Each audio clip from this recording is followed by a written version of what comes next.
اگر اس رمضان میں ہم صرف دعا کرنا ہی سیکھ لیں تو میں سمجھتا ہوں کہ یہ رمضان ہمیں بہت کچھ دے کر جا رہا ہے.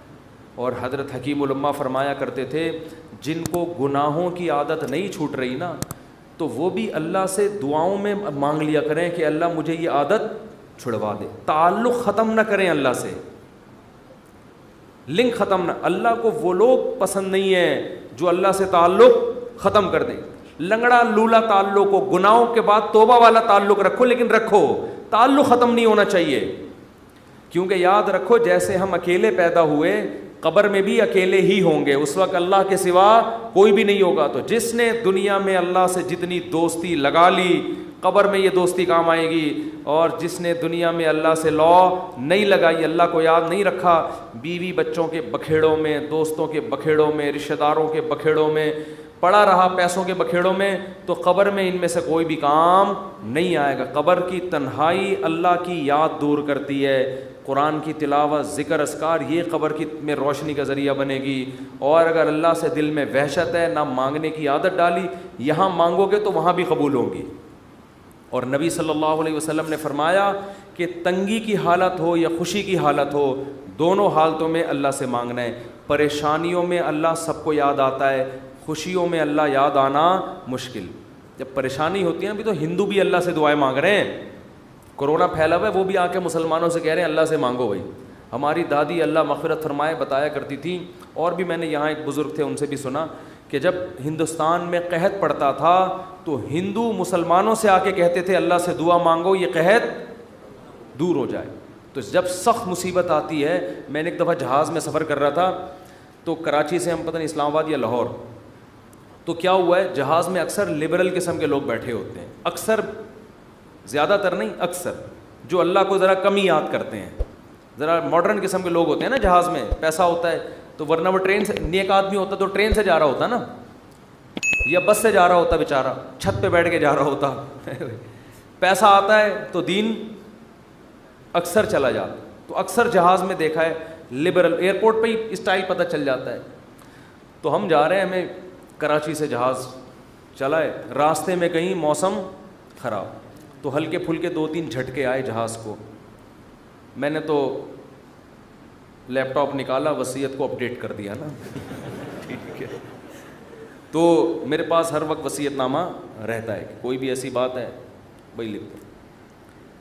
اپڈیٹ کیا یا کرنے کا ارادہ کیا, ابھی پوری بات مجھے یاد نہیں ہے, لیکن میں اکثر ایسا کر دیتا ہوں کہ جب کوئی ایسا خطرہ ہوتا ہے فون پہ بتا دیتا ہوں. جہاز میں تو فون کر نہیں سکتے.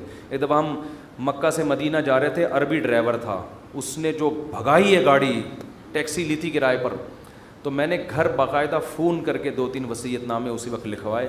میں نے کہا مجھے یقین نہیں ہے کہ میں مدینہ پہنچ پاؤں گا. اس نے نمبر پلیٹ پہ کالا کپڑا لگا دیا تاکہ کیمرے میں, اور وہ جو بھگائی ہے اس نے, اور وہ جو راستے میں روکنے کے لیے آ رہی ہوتی ہیں ان کو بھی اڑاتا ہوا نکل گیا. وہ جب نمبر ہی ٹریس نہیں ہو رہا اس کا, تو ایسے بھی ہوتا ہے بعض دفعہ. تو جہاز میں پہلا جھٹکا آیا, کوئی بھی اللہ کو یاد نہیں کر رہا. ارے ایئر ہوسٹس نے بتایا کوئی نارمل تھوڑا سا سیٹ بیلٹ باندھ لیں, وہ جو ٹھش پش اس نے کرنی تھی کر دی. 2-3 دفعہ ٹھش پش کر کے وہ نکل گئی. آگے گئے ہیں تھوڑا اور, پھر اور, او بھائی پھر جو جہاز نے ہچکولے کھانا شروع کیے ہیں, اب طبیعتیں خراب ہونا, وہ جو اوپر سے چیزیں گرنا شروع ہو گئی نا. مجھے جنید جمشید یاد آیا. میں نے کہا اللہ بچا لے تو زیادہ خوشی ہوگی, بچ جائیں تو باقی تیرے ہاتھ میں. مانگنی تو اللہ سے عافیت چاہیے نا, اللہ زندگی دے دے, ہم تو محتاج ہیں نا. اللہ کے سامنے فنٹر گیری چھینی, اللہ تیری مرضی مارنا ہے مار دے, میں موت سے تھوڑی ڈرتا ہوں. یہ بھی بعض لوگ کر رہے ہوتے ہیں, میں موت سے ڈرتا ورتا نہیں ہوں. یہ نہیں اللہ کو پسند ہے. اللہ پیسہ دینا ہے دے, نہیں دینا نہیں دے. ہمارے نبی کے گھر میں 40 دن چولہا نہیں جلتا تھا, میرے گھر میں اگر 80 دن نہ جلے تو کیا ہو گیا. اللہ کو تو محتاج ہی پسند ہے بھائی, گڑ گڑاؤ, مانگو اس سے. تو میں نے بھی دعا مانگی, اللہ اس مصیبت سے ہمیں نجات دے دے. لیکن ویسے ایک آپ کو بات بتاؤں, جہاز کی موت ہوتی بہت آسان ہے, اس میں زیادہ ٹینشن لینے کی ضرورت نہیں ہے.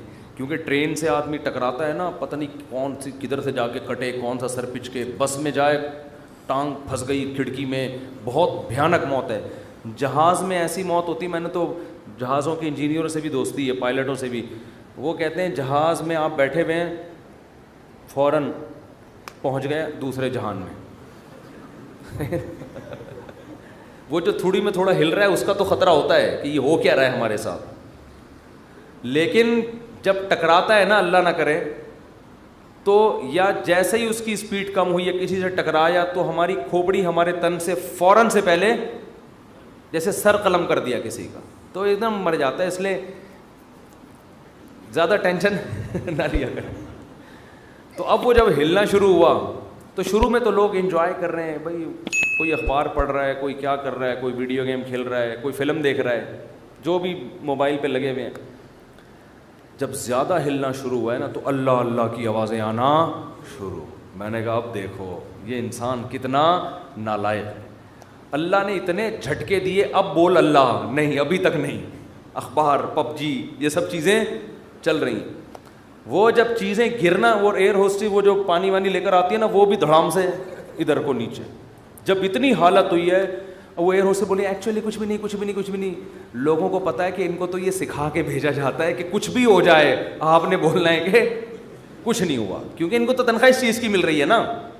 کیونکہ اب اگر کچھ ہو یا نہ ہو, آپ کے چیخنے سے ہونے والا کچھ بھی نہیں ہے. تو یہ جہاز کے عملے کو سکھایا جاتا ہے کہ چاہے تباہ بھی ہو جائے نا, کچھ بھی ہو جائے, آپ نے یہی بولنا ہے کہ ٹینشن لینے کا نہیں ہے. وہ 50-50 کی طرح بالکل, کہ وہ کمنٹری کر رہا ہے, سلیم اللہ بہت اچھا کھیل رہا ہے, بہت اچھا کھیل رہا ہے. لوگ کہہ رہے ہیں میں یہ کہاں کھیل رہا ہے ہاکی میں, کہہ رہے ہیں بہت, میں تو یہ بولوں گا یہ بہت اچھا کھیل رہا ہے. جو آڈینس بیٹھے ہوئے تھے تماشائی, انہوں نے کہا ہم جا رہے ہیں. اس نے کہا جہنم میں جاؤ تم لوگ, لیکن یہ بہت اچھا کھیل رہا ہے. پھر پیچھے دکھایا کہ اس کے کسی نے بندوق رکھی ہوئی ہے, یہاں پہ بندوق رکھی ہوئی. تو ایئر ہوسٹس نے تو یہی بولنا ہے کہ نارمل ہے, کچھ بھی نہیں. اس کو ٹریننگ دی جاتی ہے اس کی, کیونکہ اگر لوگ چیخیں گے چلائیں گے تو پہلے ہی جہاز تباہ ہونے کا خطرہ ہے نا, پائلٹ پہ کو ٹینشن دیں گے لے جا کے. تو اب کیا ہے کہ جی وہ جب 2 گھنٹے میں زیادہ ہی ہو گیا, اب چیزیں گرنا شروع ہو گئیں, تو پھر سب کو اللہ یاد آنا شروع. پھر لا الہ الا اللہ, پھر لا الہ, ختم نبوت کا عقیدہ زندہ باد. کوئی بھروسہ نہیں تھا, تحفظ ختم نبوت کے نعرے لگنا شروع ہو جاتے. مجھے بڑی عبرت ہوئی, میں نے کہا دیکھو انسان کتنا کمزور ہے, 2 منٹ لگتے ہیں اس کی ہوا نکلنے میں. فنٹر گیری ختم ہونے میں کتنے, 2 منٹ لگتے. ورنہ کیسے 3 پیس سوٹ ٹائی میں ایسا فنٹر بن کے بیٹھا ہے. تھوڑی دیر پہلے کوئی مولوی اس کو آ کے بولتا ہے کبھی اللہ کا نام بھی لے لیا کرے گا, دفعہ یہاں سے, تم لوگ کو اللہ اللہ کے علاوہ کچھ آتا ہی نہیں ہے. گورا دیکھو کہاں پہنچ گیا, چاند پہ, چاند سے بس تھوڑا سا نیچے سے وہ چھلانگے لگا رہا ہے, ٹھیک ہے نا. اور تم کیا اللہ اللہ, صبح تسبیح پڑھا کرو, شام کو لا الہ الا اللہ پڑھا کرو, کیا تم لوگوں نے. تو بھائی جب ایک چپت پڑتی ہے تو اچھوں کو بھی اللہ یاد آتا ہے. تو بہتر ہے کہ خوشی کی حالت میں اللہ کو یاد رکھو. تو بس تو خوشی میں اللہ کو یاد رکھو گے.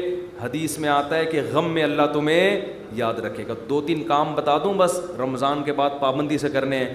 ایک, ہمیشہ دعاؤں کا معمول, کبھی بھی دعا چھوڑنی نہیں, ٹھیک ہے.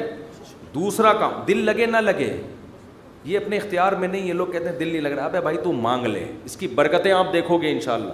دوسرا کام, تلاوت کا ناغہ نہ ہو بھائی. جتنی خواتین بیان سن رہی ہیں, مرد بھی, روزانہ پابندی کے ساتھ قرآن کھولنا ہے 1 دفعہ.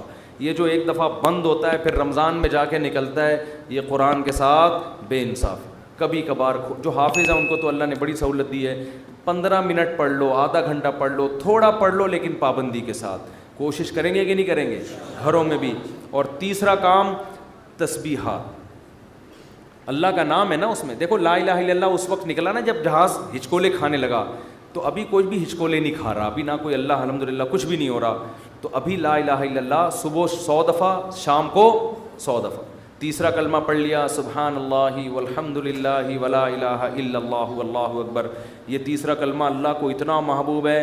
حدیث میں آتا ہے سورج جن چیزوں پہ طلوع ہوتا ہے, جتنی چیزیں ہیں ان سے زیادہ محبوب اللہ کو یہ کلمہ ہے. تو صبح 100 دفعہ تسبیح ہاتھ میں رکھنے سے فائدہ یہ ہوتا ہے کہ یاد رہتا ہے انسان. آج کل تو بڑی خوبصورت تسبیحات آ رہی ہیں, بڑی ٹیکنیک, ان کو دیکھ کے انسان کا تسبیح پڑھنے کا دل چاہتا ہے. اور اس میں دھوکے بھی ہوتے ہیں. میں نے منگوایا تھا انٹرنیٹ پہ نا, تو ڈبہ آ گیا تھا, اس میں تسبیح نہیں تھی. یہ بھی ہو رہا ہے. خالی ڈبہ. تو انٹرنیٹ پہ بڑے دھوکے ہوتے ہیں. تو 100 دفعہ صبح تیسرا کلمہ, تیسرا نہیں تو چوتھا کلمہ بھی ٹھیک ہے, لا الہ الا اللہ وحدہ لا شریک لہ لہ الملک ولہ الحمد وہو علی کل شیء قدیر. نبی صلی اللہ علیہ وسلم نے فرمایا, یہ میرا آج آخری بیان ہے, اس کے بعد اب رمضان میں بیان نہیں ہوگا, یہ ذہن میں رکھیں, یہ اعتکاف والے بھی دماغ میں رکھ لیں, ٹھیک ہے نا. تو اس لیے میں ذرا بیان آج میں نے بہت لمبا کر دیا تاکہ کچھ تو عمل تو ہونا کچھ اس پر. لا الہ الا اللہ وحدہ لا شریک لہ لہ الملک ولہ الحمد وہو علی کل شیء قدیر. ابھی کوئی جہاز ہچکولے نہیں کھا رہا ہے. 100 دفعہ صبح یہ پڑھ لو, 100 دفعہ شام کو یہ پڑھ لو, بیٹھ کے پڑھ لو, چلتے پھرتے پڑھ لو. یہ کلمہ اللہ کو اتنا محبوب کہ آپ صلی اللہ علیہ وسلم نے فرمایا جس نے 100 دفعہ یہ کلمہ صبح پڑھا اس سے زیادہ نیکیاں کوئی شخص اپنے اعمال میں جمع نہیں کر سکتا سارا دن, سوائے اس کے جو اس سے بھی زیادہ مرتبہ پڑھے.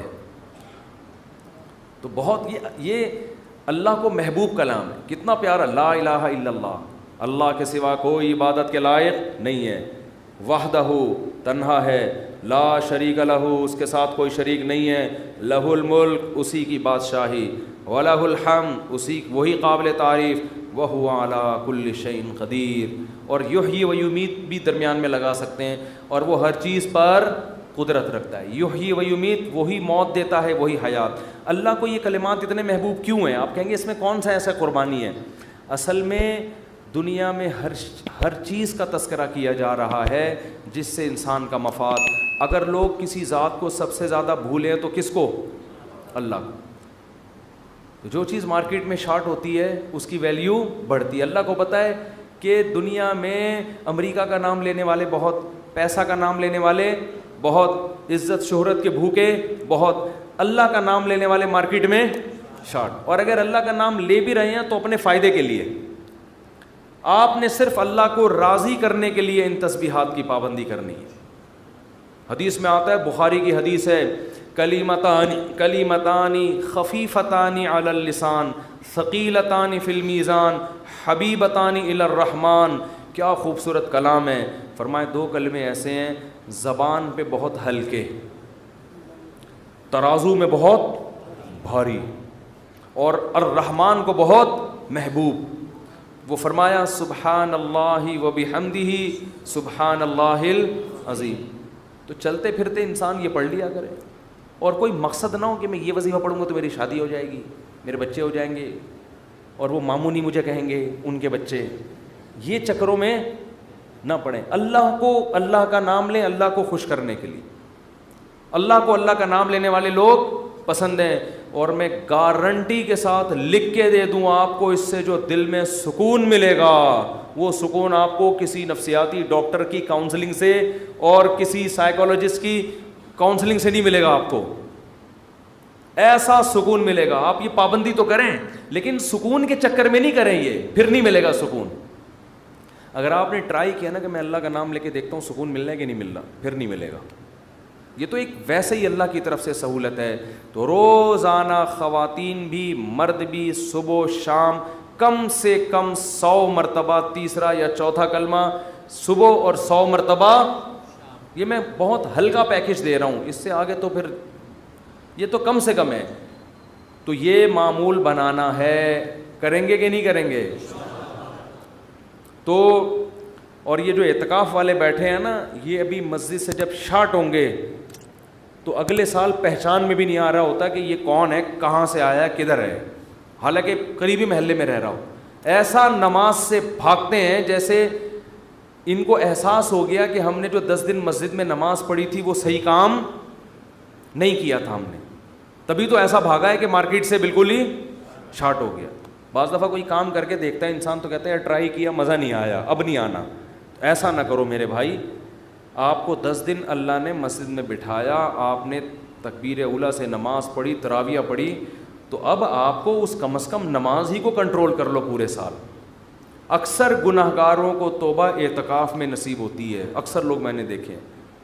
تو آپ اس توبہ پر قائم رہیں, مسجد سے تعلق بولو بھائی برقرار رکھیں, اور قرآن کی روزانہ تلاوت کا معمول ہو. اور ذکر کا معمول، دعا کا معمول، یہ 3 معمول گھروں میں پابندی سے بنانے، مردوں نے بھی اور خواتین کے جو ایام ہوتے ہیں جن میں وہ مینسس سے ہوتی ہیں اس میں صرف تلاوت نہیں کر سکتی، وہ دعا بھی مانگ سکتی ہیں اور تسبیحات، اس تسبیح میں 10 دفعہ درود شریف اور استغفار کا بھی اضافہ کر لیں، جب 100 دفعہ تیسرا کلمہ ہوگا نا اس سے پہلے 10 دفعہ درود شریف اور 10 دفعہ استغفار، تو یہ معمول بنائیں، اس سے انشاءاللہ سکون ملے گا۔ قرآن کہتے ہیں الا بذکر اللہ تطمئن القلوب، اللہ فرماتے ہیں اللہ کے ذکر سے دلوں کو سکون ملتا ہے۔